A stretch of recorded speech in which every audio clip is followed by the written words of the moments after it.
So here we are, the final fight with the Mad Clown. Now this is the toughest fight you have faced yet, and it's going to take everything you have to close out the fight and take the clown out of the circus. Our job is to make sure you're prepared, so let's get to it. Again, the gear score requirements are the same as Gate 1, so here's what you need to bring along for the fight, starting with healing potions, and definitely do not be cheap with purple pots, you will need them. Panaceas will help you deal with nasty burns and debuffs, and also marching flags will give you and your allies a movement speed boost. You can use a swiftness cape instead if you don't need to help your allies, but marching flag is usually better. There are going to be a ton of stagger checks in this fight too, so make sure you bring your whirlwind grenades. As with most Legion raids, there's a lot going on, so we recommend you keep this video and a cheat sheet handy while you're learning the fight. Since we covered it in Gate 1, we also won't talk about the madness mechanic or the side reels available for summon, but you know where to go if you need a refresher. Let's break down the fight by its health. So the first one is X155, one player gets trapped in an Iron Maiden and the other gets sent to play a timed 2D Mario minigame. The remaining two must go through the clown's funhouse to clear a stagger check as well. If that sounds a bit odd, it actually is, and you will have to do this crazy race against the clock 3 more times with almost no room for error to clear the fight. Oh, and it gets harder every time, so enjoy. Talking about the second minigame, at X125 you'll have to do the harder version of what you just did. At X90 it is showtime. Saydon will become invulnerable and insane before he unloads enough firepower to level a small country on your team. Dodge or you die. At X80 you will get to play your favorite Mario minigame for a third time, but don't be disappointed, it will be even harder than the first two.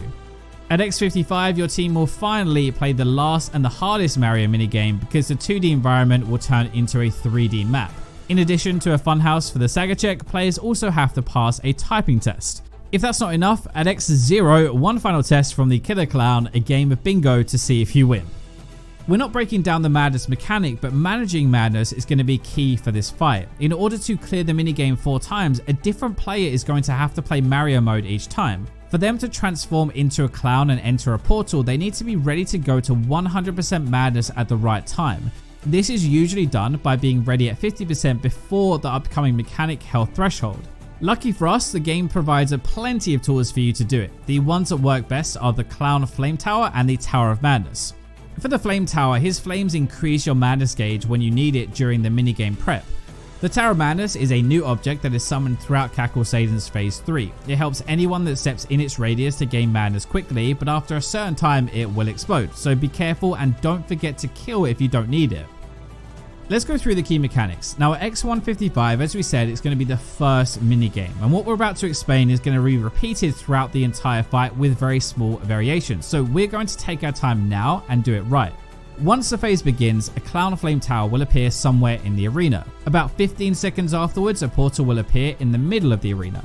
Only a player who has filled their madness to 100% and becomes a clown can enter that portal and spawn into the minigame.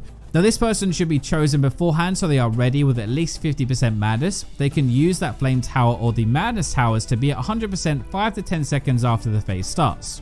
Before they enter the portal, it is recommended that once they've turned into their clown, they should throw a bomb at the flame tower to remove its 70% defense buff. It's very important to remember that each player can only enter a minigame once, so deciding on that order in advance is going to be critical to actually win the fight. Now also, one of the 3 players outside of the portal will be inflicted with a madness curse, indicated by the clown with a coloured shape. It's really important to share what coloured icon they have with the player inside the minigame. Now inside that portal, the player must destroy 3 balls, matching the shared icon to lift the curse. To do that, they can only move in 2D, like an old school platformer, and they are given 2 moves, a hammer smash to defeat enemies and break the ball, which is your Q, and a jump, which is your W. Do not try and use space to jump, you will die. Old habits die hard, we know, but get used to it. Elsewhere in the Circus of Madness, the clown has trapped 1 player in an Iron Maiden with a chainsaw beginning to cut them in half. The other 2 players must navigate the maze of chainsaws which will one-shot them to stagger the clown before their friend dies. So that's a lot, right? Let's recap. Someone fills their madness to 100% to turn into a clown and jump into a portal and destroy 3 balls of the same color as the cursed player and lift the curse. Another player is trapped inside a box, about to be sawed in half unless their friends can cross a room full of traps and stagger the clown. If this all sounds crazy and twisted, it definitely is. Once you finish that off, it is on to the rest of the fight. You just have to do that 3 more times and it gets harder every single time. Next up is going to be exactly what we just walked you through, except the person in the portal will be playing a slightly harder Mario minigame, and the people outside will be dealing with hooks ready to carry you to your doom instead of chainsaws. As we said before, remember to choose a player beforehand so they can be ready to get 100% madness as soon as possible. Something a bit different, at X90, Saydon will get a huge defense buff, teleport to the center of the battlefield and start the Showtime mechanic. Immediately, 2 players get target marks on their head. Fire bombs that leave burn over time damage on the ground will be shot at them, so the 2 players must be ready to run away and dodge. After that, Saydon will start slowly spinning while shooting bullets that stagger players and increase their madness gauge. Big yellow circles will be your visual cue for what to dodge. We do recommend using the Anana side rail a few seconds after this mechanic starts and things get a little bit too hectic. 2 big bombs will be dropped and the players with the targets on their head must redirect Saydon to face the bombs and shoot them, otherwise it's going to be a wipe. Now when Saydon is done, he will jump to the side of the battlefield and start shooting everybody. Each player will have a big yellow target mark following them, and if it touches a player it will instantly kill them. So basically you either run together as a team, or each player is going to take one corner and run clockwise. Use a marching flag if you'll be running together, it makes things a lot easier. There is a lot to dodge during the Showtime phase, and it is very easy to lose a player at this point ending the run, which is why we recommend using Anana to pass the mechanic.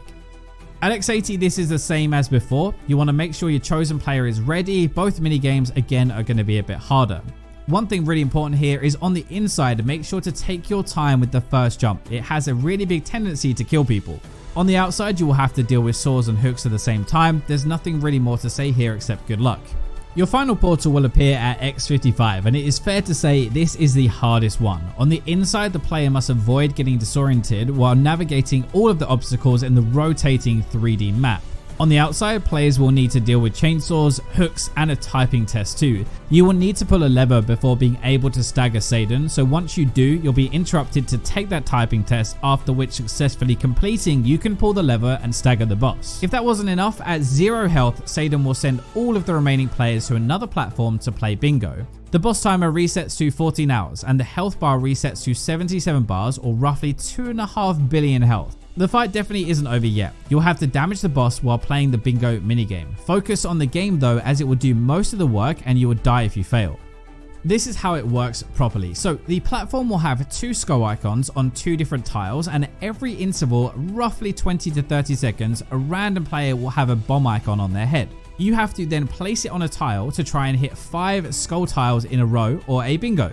Each bomb drop causes the tile itself and the 4 adjacent tiles around it to flip. This means that if they are showing a skull, it will revert to clean, and it will show a skull if they are currently clean. You're going to have 3 bombs to do this before Saydon will perform a wipe mechanic, and if you do manage to get a bingo before then, you have 10 seconds of being invincible. Not only will it prevent the wipe mechanic, which is great, Saydon will damage himself significantly, roughly 12 bars of health. So you can use Anana as a get out of jail free card to prevent the wipe mechanic, but even so you will still need to perform more bingos until you deplete his health. During this phase as well, 2 hammers will drop down from the ceiling, and they'll also prepare to swing across the map. Getting hit is instant death. Neither a shield nor time stop can help you if you stand in their way.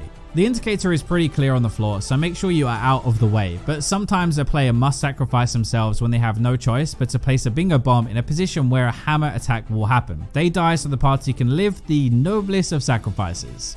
Oh, and one more thing we forgot to mention with this, stepping on a skull tile will stun you and massively fill the madness gauge. You will need to spam spacebar to get out of that if it happens.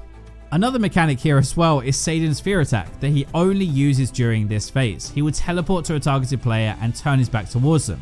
Then he casts a blue beam forward. If any player is facing Saydon's face, he will be feared and blinded by darkness, so make sure to look away. You cannot play bingo blind. There you have it, limited space, limited time, deadly attacks, bingo, and a damage race. Will you be able to pull it off and beat the boss? This fight definitely has the most deadly attacks so far, but for the sake of this video, we are going to focus on some of the more notable random attacks that can happen at any point in the encounter, and for a full list of all attacks and how to deal with them, check out our written guide on the site. So the health curse mechanic is hands down the most dangerous mechanic in the fight. Saydon can curse players with a debuff that lasts 15 seconds, and at the end of it your health will be reversed, meaning that if you are full health you go to 0 and you die. The good thing is you can see the curse debuff above your mana bar, but we recommend you run to the edges and take some damage from the fire to reduce your health to maybe 10 or 20%, so then when the curse ends it reverses your health to 80 or 90% health. This Kakul Face mechanic is a giant face that will cover the arena floor. Saydon, the main boss, will be invincible and all battle items and skills will be disabled. If you remember how the madness mechanic works, every time you turn into a clown, the boss gets a stack of the transformation penalty. Well, you're going to need to remember that now. Saydon will unleash waves of anger, dealing fixed damage to everybody and increasing with every wave. The number of wave depends on the number of transformation buffs that you gave the boss earlier. If the boss has 5 stacks, it's a wipe, creating another forcing function for a wipe. Just so you're aware, this move starts to happen more often after the 3rd Mario minigame and usually follows the curse mechanic. The clap of death is as deadly as it sounds. Saydon will clap twice and one of 2 things will happen. Random hooks come from everywhere or random chainsaws crisscross the battlefield. Now either way, when you see him clap, just run to the center of the arena. It will help you identify the threat much easier and then deal with it. One of the counter mechanics that is important is Saydon turns blue and holds his staff preparing to dash forward. This comes out really fast, and if you fail it, Saydon will dash forward, knocking up everybody in front of him. Another counter mechanic makes Saydon jump on a ball and then turn blue.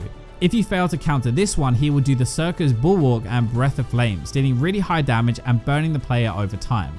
This is your hardest challenge yet as a Lost Ark player, but the celebration will be worth it when you conquer the Circus Madness and its killer clown.